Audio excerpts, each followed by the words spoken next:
Coming up on today's video, we're going to talk about another WWE departure. We're going to take a look at a new WWE signing, and Ridge Holland has broken silence on his YouTube channel, talking about all the important stuff. Ladies and gentlemen, this is the Ango Show.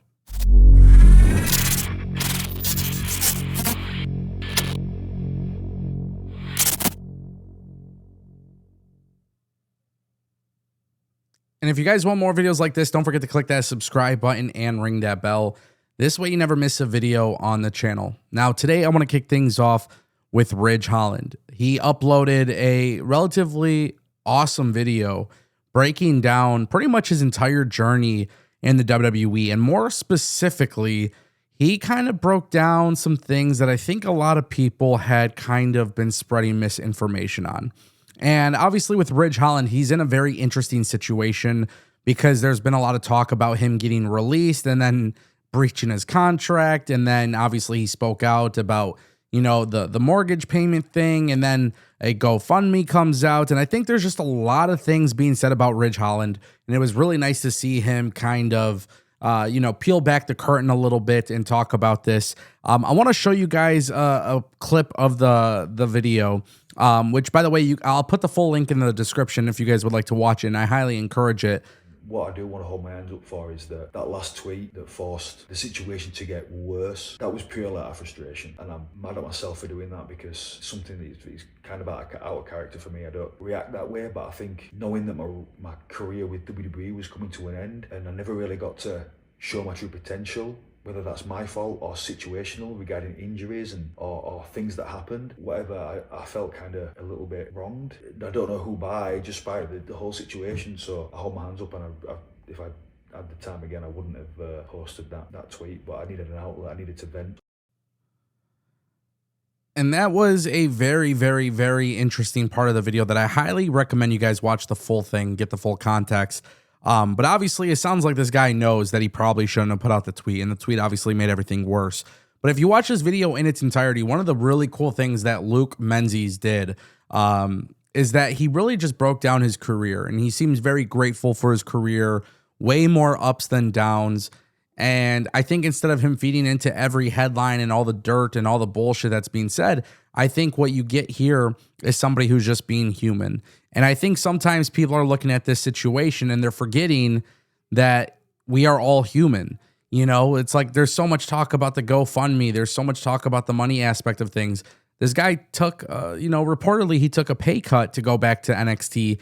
But when you find out the reason why he even wanted to go to NXT, it's because he's selfless, and it was a very, very good thing. And I think a lot of people just need to really watch the video and understand it. And the reason why I think I've partaken so much interest in this particular story is really due to the fact that Ridge Holland has kind of been dealt a nasty blow, honestly. Like, between everything that he's done for in the WWE roster, I'm not saying this is a world champion. I'm not saying this is top star Randy Orton, John Cena, or anything of that nature, but when you look at his entire journey with WWE, I mean, he shows up, he does what's asked of him, he understands the assignment, and he kind of orchestrates a very, very detailed look at his career in this video. And I think when you hear it, you kind of see that, like, this is just a shitty situation, you know what I mean? And people, I think, are doing a lot of pocket watching here.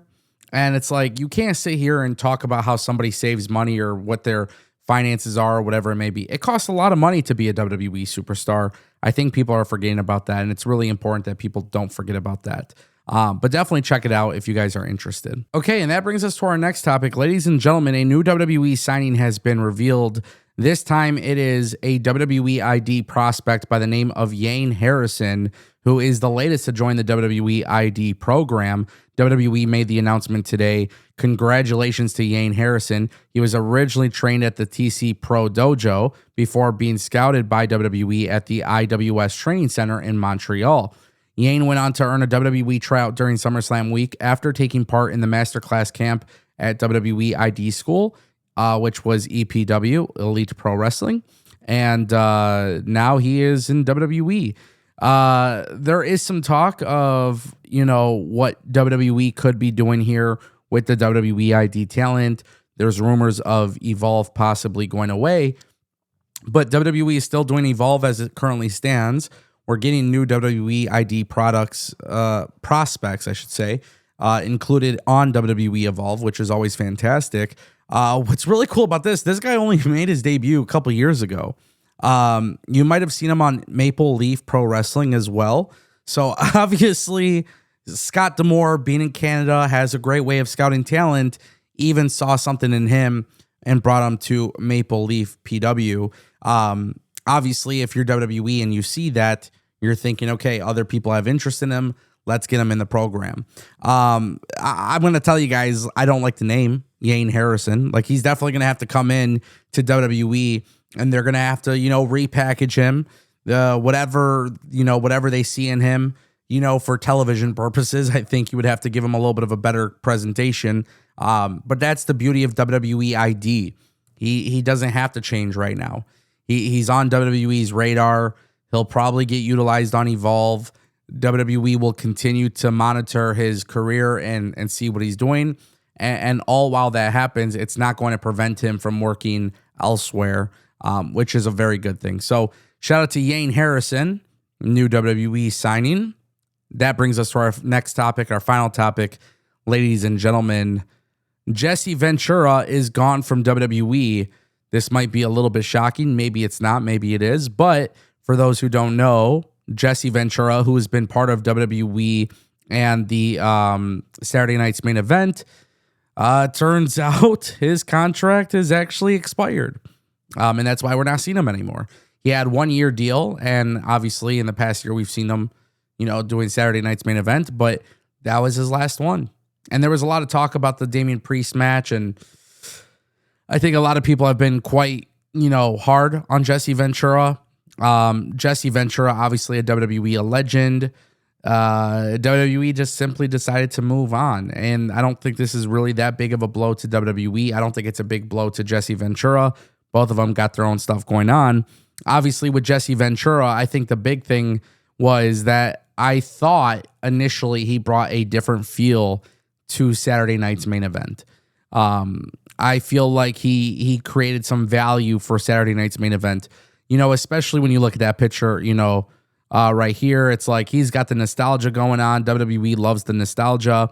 But even seeing him with Joe Tessitore, I think that's a thing that, I've kind of analyzed in the past where I'm like, okay, it's cool. You're mixing it up, that kind of thing. WWE decided to no longer use him. And, there's no reported heat on him or anything of that nature, but they're just moving on. And for Saturday Night's Main Event, I think the first few that WWE did, they want to show people that it was something that's going to be taken differently, taken more seriously. It's going to look a little different and stuff. But I think even when you look at Saturday Night's Main Event now, it's just about the matches, dude. It's just about the matches. It's just about it's about the stories that are happening. I think WWE is focused less on the presentation of it, but more so about what's actually happening on the card, which I think very much makes sense. But it is what it is. Let me know what you guys think in the comment section down below.